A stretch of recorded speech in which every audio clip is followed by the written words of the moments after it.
Today I'm going to be explaining how to clean up your Facebook profile before your current or future boss sees it. My name is Steve Smith, this is TQA Weekly, and here are 10 tips for dealing with Facebook privacy.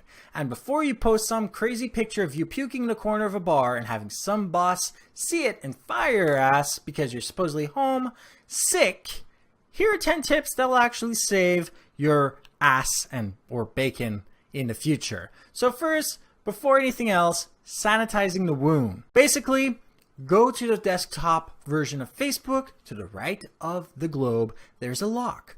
Click the lock and then go see more settings. This is the privacy tool. Learn it, abuse it. It's completely useful to you. There's a lot of stuff that you need to learn about in there. The second thing is who gets to see all your future posts. If you're anything like me, friends. And basically, you're supposed to be talking to your friends. If you're making something public, it's because you want it to be public. Otherwise, most stuff that people talk about are pretty much private enough for friends. So just make sure it's selected friends. There's a restricted option when you do that. People that are on restricted lists, so friends that you don't know too well, add them to the restricted list. They can only see public posts unless they are specifically tagged in. That's a neat tidbit, by the way.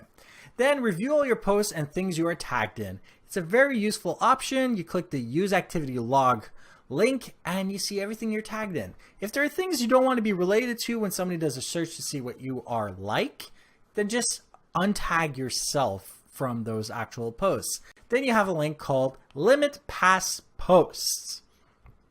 Quickest, dirtiest way to make all of your past posts friends only unless they are tagged in it to begin with. So if you only had 5 seconds to do anything to hide all your crazy shit, that is the one link you need to press in a jiffy. Then fifth, who can contact me?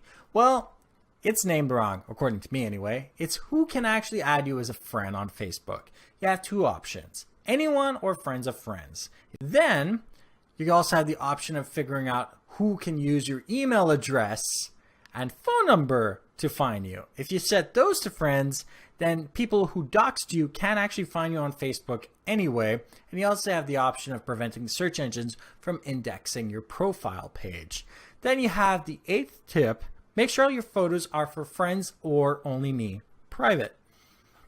You can make sure they're private by going to your profile page and selecting view as public. If you can't see the pictures when you're in public mode, nobody who's public that's not your friend or in your strict list can see it unless they are tagged in the picture.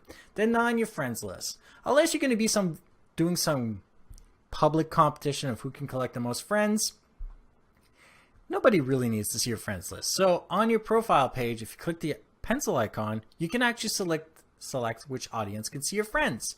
I select only me. Only me means that only you can see your friends list, but if your friends have mutual friends, they can see the mutual friends anyway. And that actually reduces the amount of stalkability that you have on the internet. And then lastly, the last tidbit I want you to remember is your future posts. When you're writing a message, you can change the audience every single time, but it will always retain the last choice of audience. So even if you click who can see your future posts right now and you selected friends, if you do one message of public, let's say declaring that you're getting married, then all your other posts are going to be public anyway, unless you put it back to friends. So just keep that in mind. So I hope you liked this episode, but if you didn't, you can click the dislike button as well. And of course, don't forget to share with those that you actually think can benefit from this. And don't forget to subscribe if you haven't already done so. If you have any questions, comments, suggestions for topics for the future, email me at ask@tqaweekly.com or go to tqaweekly.com for everything else. And if you want to get these episodes 24 hours in advance of everyone else or make the show better, go to patreon.com/tqaweekly and become a patron today. Thank you for watching.